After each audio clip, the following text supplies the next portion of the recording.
am very happy to welcome you to this festival whose foundations were laid last year. That was, as you will remember, the first occasion when students from many universities and from every corner of India were invited to participate in activities covering many aspects of their cultural needs. Today I see almost twice the number of students participating in the festival. Last year there were 700 students from 26 universities, but today the number is double and there are 1300 constant contestants. I do not know why a few universities have failed to participate, but I hope that when next year the festival is held, no university will be missing. When I spoke to you last year, I stressed the need of looking at the problem of students with sympathy. I had pointed out that even if occasionally there are manifestations of unrest among students, we should not adopt a negative attitude but offer positive and constructive suggestions for diverting the energies of youth into creative channels.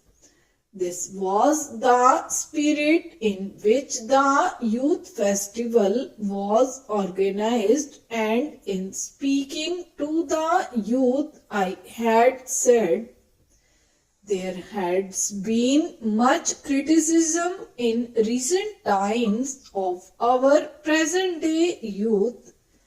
You will all agree that there have been instances of indiscipline and lack of ideals which are a cause for regret and shame.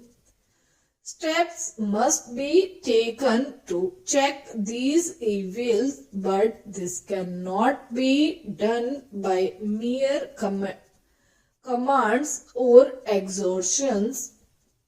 We must find out the causes of such unrest and take steps to remove them. I am convinced that if the young are at times restless and turbulent, it is not due to any intrinsic defect in them. Their restlessness is largely due to the fact that they do not have enough channels for the expression of their youthful urges. The problem of discipline must be looked at from the point of view of proper utilization of the abundant energy of youth. If youthful urges and energy are canalized and fields are found which will utilize all their enthusiasm and devotion, there will be little occasion to impose restrictions from above. Discipline must be achieved by giving proper direction to the energy of the youth and not by suppression. I expressed their views last year and would do so again today.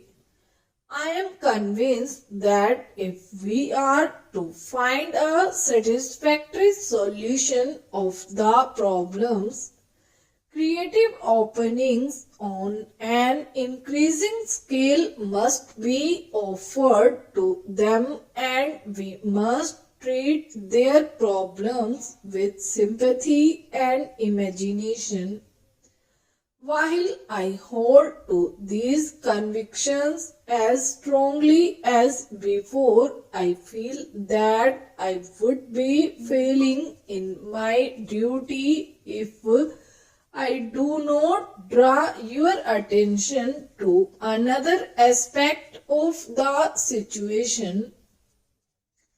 I must say with great regret that I have been shocked by certain manifestations of student activity during the last few months.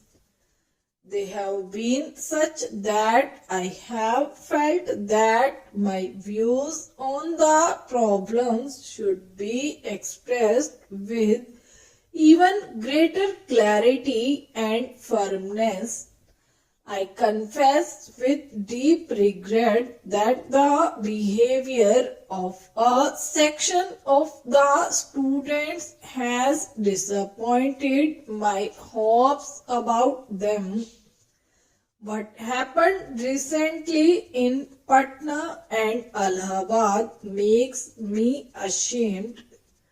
Demonstration of violence and lawlessness had been exhibited by a group of students, which I am sure you will all condemn. It is said that the incidents in Bihar were due to some general grievances of the people against the state government.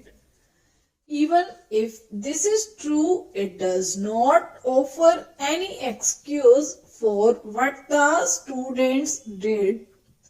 I concede readily that people have a right to represent about their grievances, and if anything is wrong, it is the duty of the government to rectify it. Nothing can, however, justify the line of action adopted by some students in Patna. If there were the complaints of the general public, it was hardly proper for the students to make themselves their agents. If students had any special complaints, they should have placed these before their principal, and the principal, if he thought it necessary, could have referred them to the government.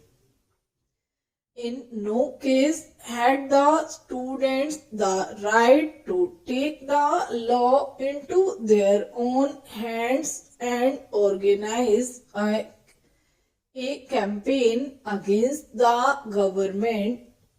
Their action led to general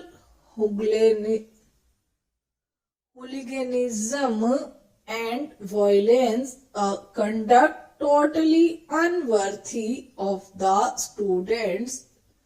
Even if they had a just cause, they spoiled it by the mode of action they chose. In Allahabad, a group of students behaved in a most objectionable manner during the convocation. A committee was appointed to look into the affair, and some students were punished on the report of the committee. This led to a fresh outburst and the formation of an action committee and hunger strike by a group of students. I should like all of you to think carefully what are the consequences of this type of activity. There seems to be a uniform pattern of action everywhere. There are a few complaints against the university authorities or the government. A demand is then made and opposition to the university or government built up. An action committee is formed with the result. Stop.